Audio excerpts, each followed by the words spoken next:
In a distant galaxy far in the future, the IGCS pioneers the way in intergalactic travel. Whether to escape home in search of adventure or trying to start a new life, thousands flock to IGCS missions to colonize new frontiers in a hostile galaxy. These brave souls are known as cosmonauts. This is my personal record of being a cosmonaut and how I became the greatest adventurer on the third frontier.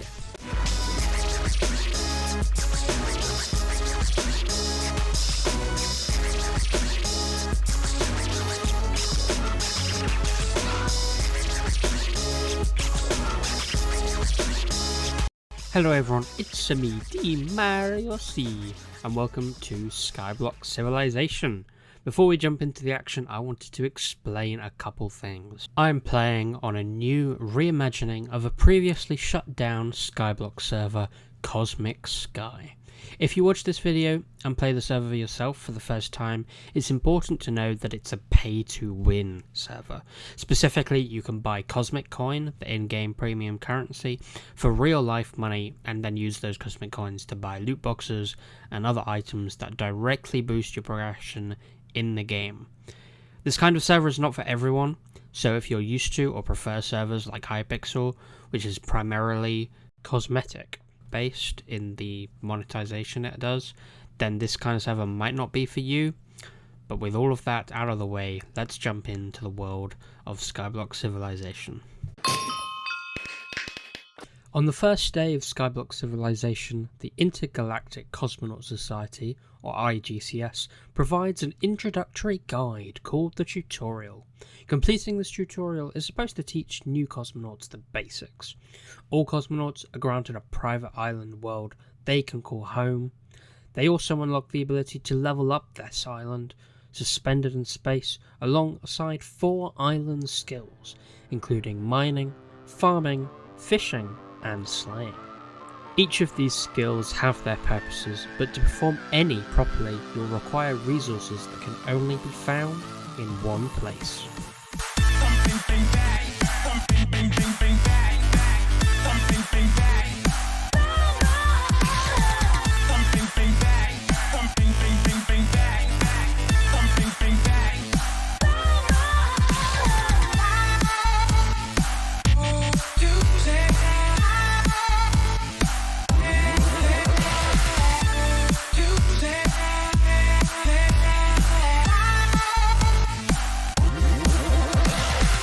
This is the Abandoned Ruins, also known as the First Adventure.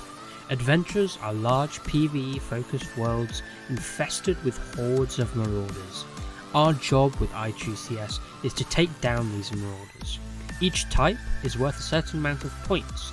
These points earn a supply chest drop as a reward. To become the greatest adventurer, I will endeavour to kill thousands, perhaps tens of thousands of marauders to earn enough resources to reach the top. That being said, these marauders aren't to be taken lightly. Supply drops meant for marauders can also be claimed, if you're strong enough to defeat the guards. Without good enough gear, and if you're ignoring how much damage Wither does, you're likely to die to these guards. Clearly, we're not quite ready yet. Thankfully, I'm not alone on this journey. As a member of an alliance of cosmonauts, I will be working together to build and upgrade one island. The alliance is ostensibly a PvP focused alliance, and in that vein I sought a powerful enchantment gem.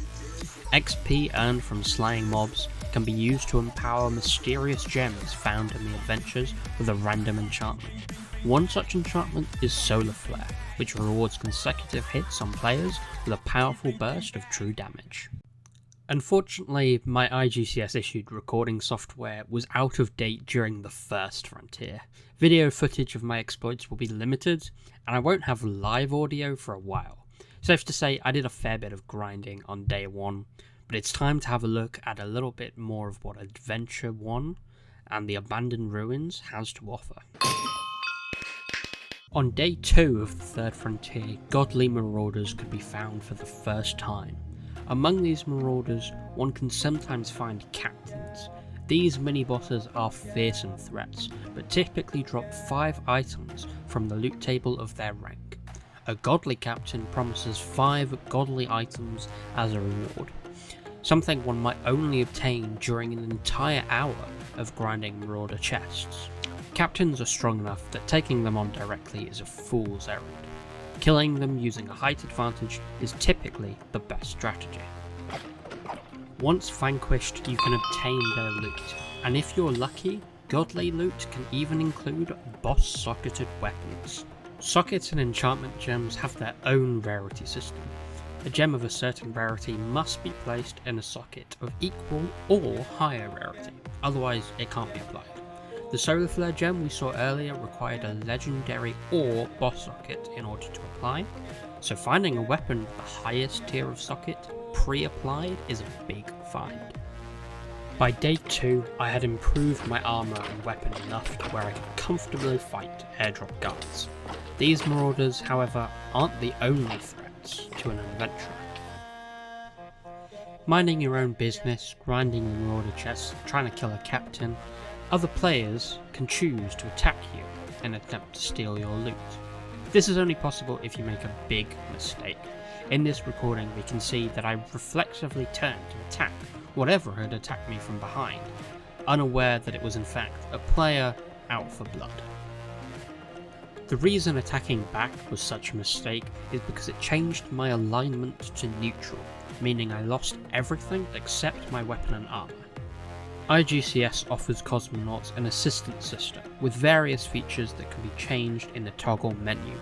By disabling outgoing PvP damage in the adventure, you can protect yourself and stop you from making the same mistake I did. Apart from fighting the marauders, doing island skills is a good way to pass the time. Fishing is a good money making method, and if you're incredibly lucky, you might even find a treasure. Because they're wooden skeletons, they're technically 2.5 blocks high, so you can cheese them in a couple ways. So you can, for example, get them stuck. They can't walk through a door. So if you're on the other side of a door, or like a 2x1, then they can't walk through. Or if you're on a 3 block high, then they can reach you, but if you stand on the other edge to where they're coming from, then they can't hit you. There's ways of cheesing them. You don't want to face them like in a normal fight. Treasures are a kind of upgradable loot box, with the different tiers and different types being earned from the different IS skills and the different tiers of those skills. Now, with the help of the cheese strap, I was able to kill another godly captain.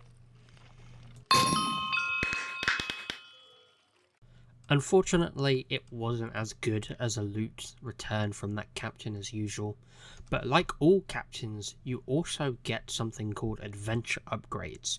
These are small little boosts that will help you on your adventure grinding and are really handy if you're in the adventure for a long period of time. With that, we conclude the explorations on day 2 and move on to... Here's where things get serious. At the heart of every adventure is the chaotic zone, and the bandit's castle houses a dangerous foe, the Bandit King boss. High-tiered mobs and other dangers, including other players, can be found here. It is by far the most intense location, and not for the faint of heart.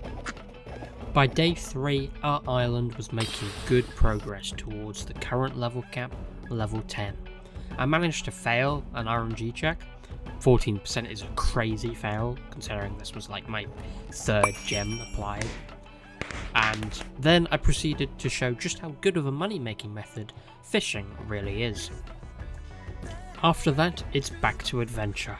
Killing a legendary captain, which was almost as exciting as a godly, taking good advantage of the mules dotted around the adventure points of interest. These let you transfer out excess items and are very important for inventory management, and then pulling my own airdrop flare, which I was able to place and try to loot.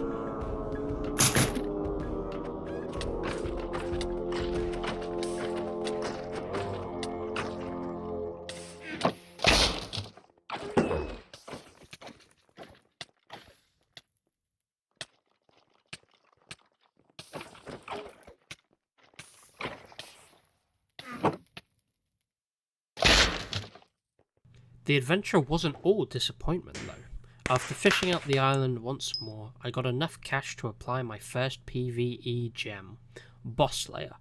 This gem boosts damage to bosses and mini-bosses, which includes captains. It'll be a big help in my future adventures. I got enough enchantment dust to reduce the destroy rate to its minimum of 10%, and my first mask, the Lucky Mask, which reduces your destroy rate by 2%, even below that normal minimum. With all of this prep complete, I got out my weapon, and of course, successfully applied the first gem, Boss Slayer. I've got a few more sockets to fill, but that will come in time, don't you worry. After another session of grinding, I fought a godly captain for the third time. This was the toughest fight yet, because this captain had a lot of health and did a lot of damage. Thankfully, I managed to finish it off before it finished me, and came back with 2 amazing new gems. Bloodletting 4, max level, causes heavy bleed damage to adventure mobs. Then after that, I got Bandit Barrier 5, which is like protection, but for adventure mobs. Both of these are incredibly good gems, and I was incredibly lucky to get both of them at max level. Of course, I was focused on damage. My armor right now isn't the best, and I wanted to save that Bandit Barrier 5 for a really good piece of chain gear. The Bloodletting, though, we can put on immediately. I was able to put Bloodletting to good use immediately, allowing me to deal that tick damage to captains even when I wasn't fighting. After that, I took part in another decent session of adventure grinding. We have some interesting things to finish off day 3 with. But before any of that, I wanted to show the kind of loot you would expect to get over a decent period of time in adventure. The kind of things we're getting lots of seeds, we're getting gems, we're getting spawners, we're getting all sorts of different loot, a lot of socket expanders, and stuff like that. And all of that is really useful to the island. As we said before, there's 4 island skills. The spawners are required for slaying, the crops are required for farming, and while I haven't explained it yet, farming is actually a interesting skill, but we'll get to that when it becomes important. I wanted to show off just how good we have it now. From the beginning, I couldn't even handle airdrop guards, but now we have a set of armor and a weapon that is cooking in the adventures.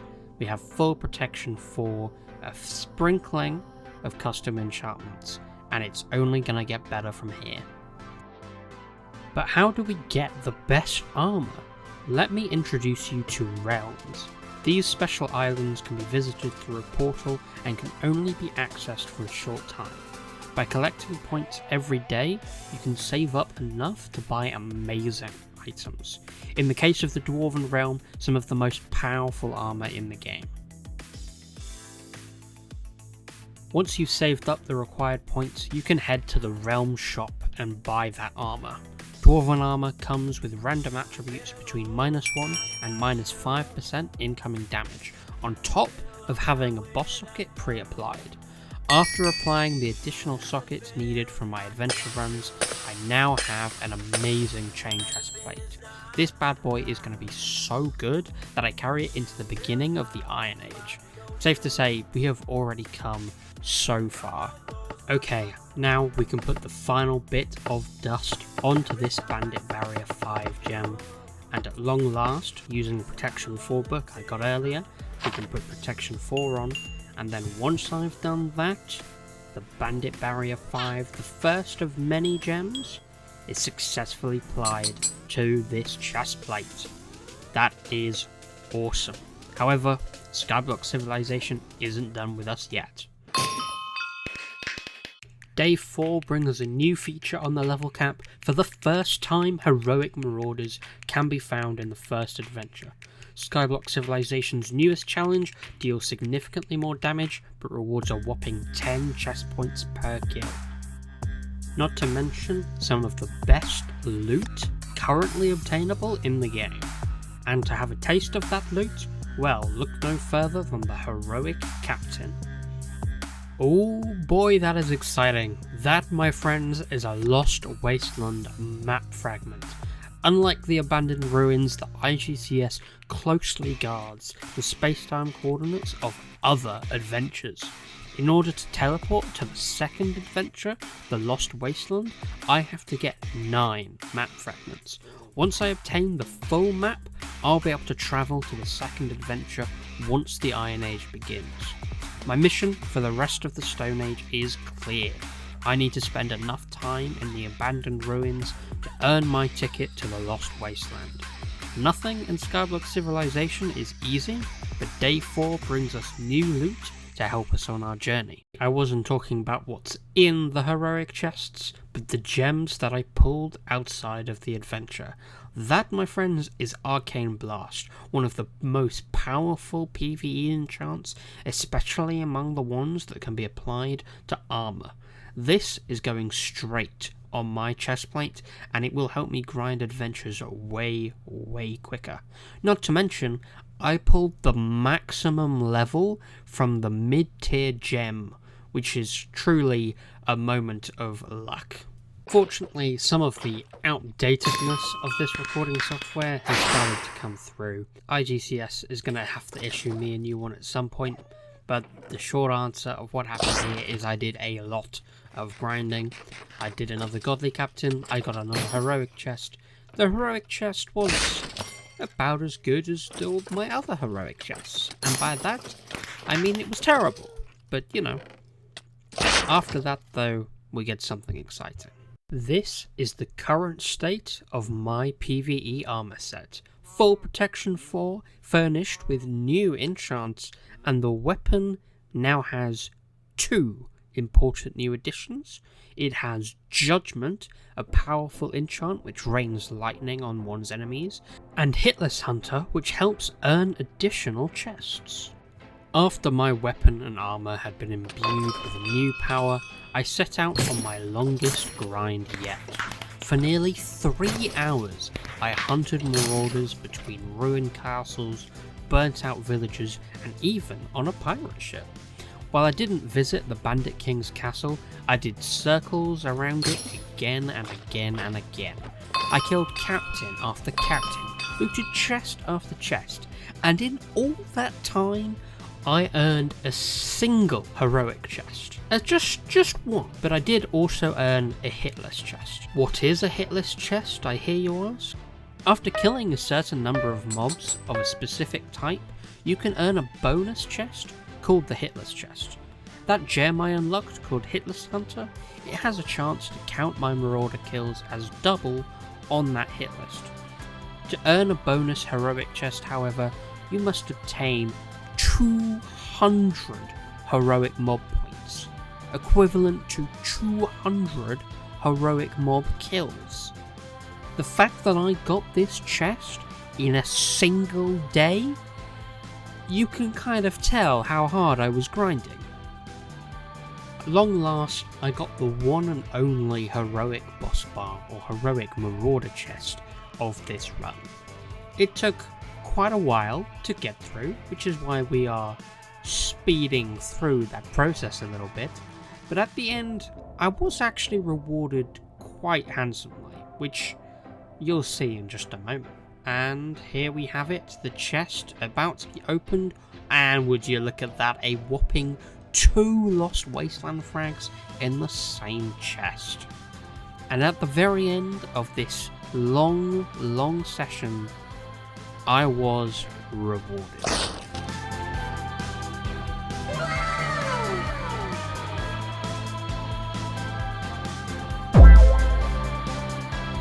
That's right, ladies and gentlemen, you knew there was a higher tier loot, and this was the key I needed to unlock it. Not only did I get 1 mythic key, I got a second one in the same chest. Mere hours before the beginning of day 5, these things were probably the most valuable item in the adventure, and I got 2 of them in the same chest. Out of everything, I wish I could have given you my live reaction to this chest. This was the single best piece of luck in the entire Stone Age, and that's not even a spoiler because this was just ridiculous. Hell, it might be the single best piece of luck I have on the entire Third Frontier. I immediately turned around and sold that second key for a whopping $1.5 million, and then I decided to put that money to good use buying one of the last PvE gems I needed for my weapon. Going into the last 2 days of the Stone Age, not only will I have access to mythic loot from the get-go thanks to that chest, I'm also going to have one of the best axes in the game thanks to this final gem.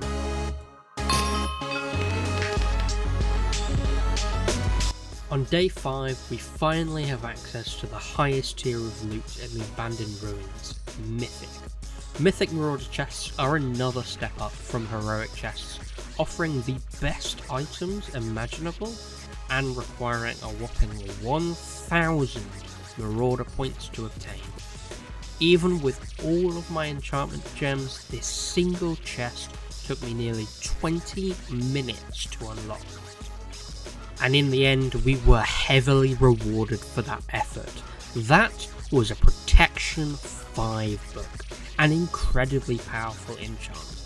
If you don't know how protection works normally, for every single level of the enchant, you get a 4% reduction in incoming damage, which means as a fraction, full protection 4 reduces all damage by 64%, but full protection 5 would reduce it all by 80%. Now that only sounds like a 16% reduction, but relatively speaking, it nearly cuts your incoming damage by half.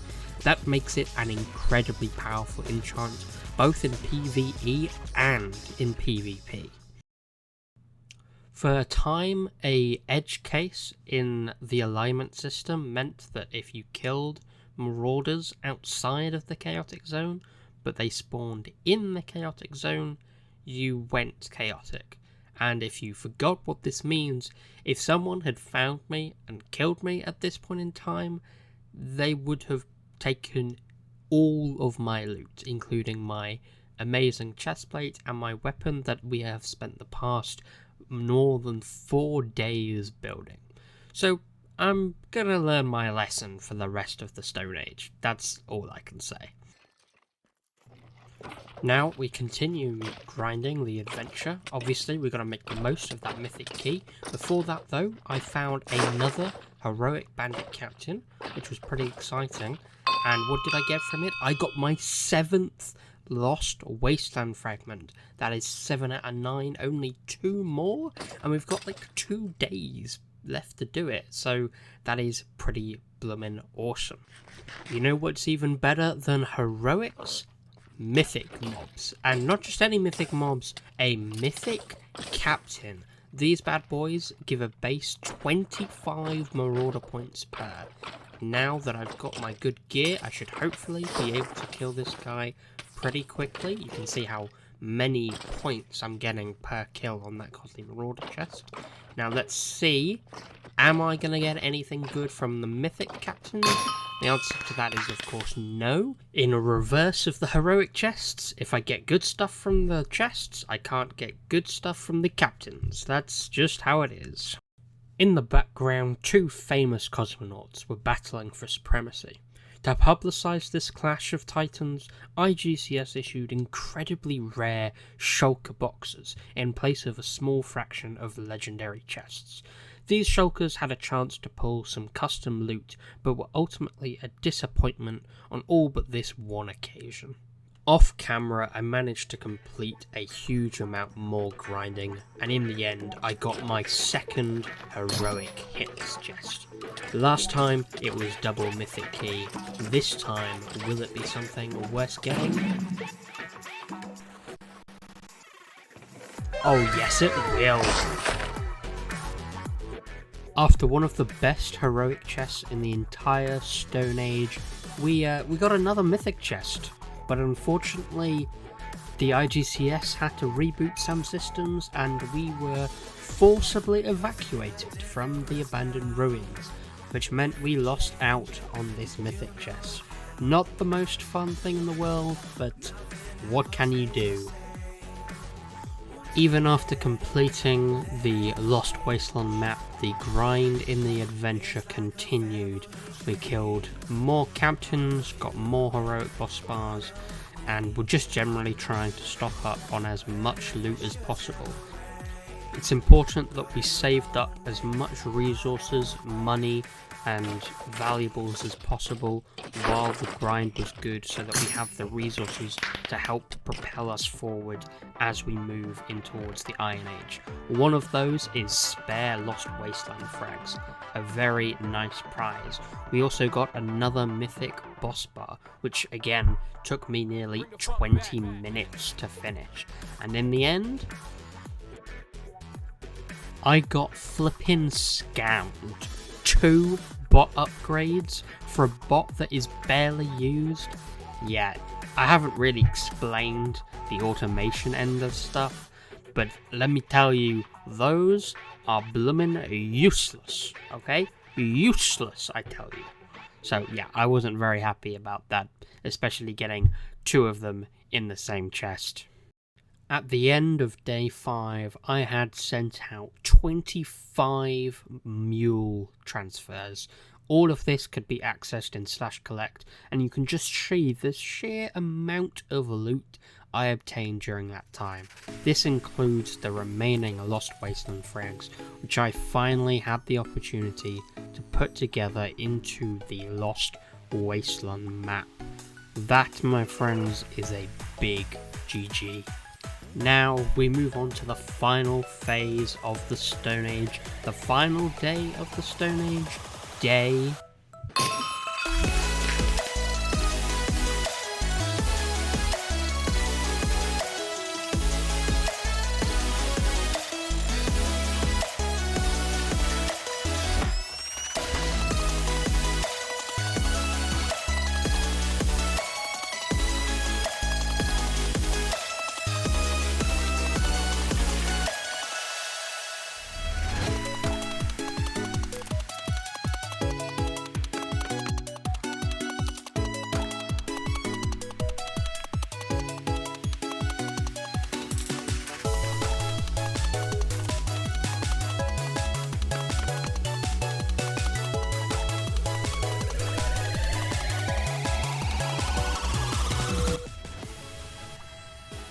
Day 6 was another full day of grinding, and I decided that I wanted to try going chaotic. I took that special flame sword you saw me pull from the shulker and a weaker set of armour, and I tried to go ahead and fight some heroic mobs. However, unfortunately I got way too used to my full protection 4, one piece protection 5 and Bandit Barrier 5 set that also has Overload, which gives extra HP. Yeah, didn't go very well. In the end though, we moved on to some fishing realm. It's one of the realms I showed earlier, but I didn't show the loot table. Fishing, as I showed, was a very good money making method, and those fishing points is going to help me get a really good fishing rod, which is going to get even more money as our island levels up as we go into the Iron Age. And I managed to get a software reboot. The IGCS mic officially works. It's time to let my past self take it away. Okay, we are on the island. It is the end of the Stone Age. I have the Lost Wasteland map unlocked, and in, I guess, the next clip, probably, we are going to be diving into the Lost Wasteland, which is a mere hour away from being released. The Elite Loot is released a few hours after that, and then the Legendary tomorrow morning. Got a while to wait for Godlies, but I'm very excited. I have some things prepared. I have enough dwarf mine points to get leggings. This is the PV chest plate that I've worked to make. It is actually goated. I'm gonna be honest, it's gonna be rough. Iron mobs are gonna do a ton of damage, but we're gonna give it our best shot. I would have liked to get a sharp 6. That did not happen, but we will make do. We will hope that we can get carried by the enchants and by executioner. That's for sure. But yeah, that's everything we have to look forward to. And I can't wait to start getting some iron loot, start working on my iron set. All of that is going to be pretty hype, in my opinion. So yeah, let's get to it, boy! That clip marks the final moments of the Stone Age. Beginning on day 7, the maximum island level will go to 20, and players who have obtained a Lost Wasteland map will be able to travel there for the first time. I did a lot during Skyblock Civilisation's Stone Age. The Third Frontier may not know my name, but I've made huge strides in the adventures. Who knows what awaits me in the Lost Wasteland? All I know is that I'm one step closer to becoming the greatest adventurer on the Third Frontier. I'll see you soon.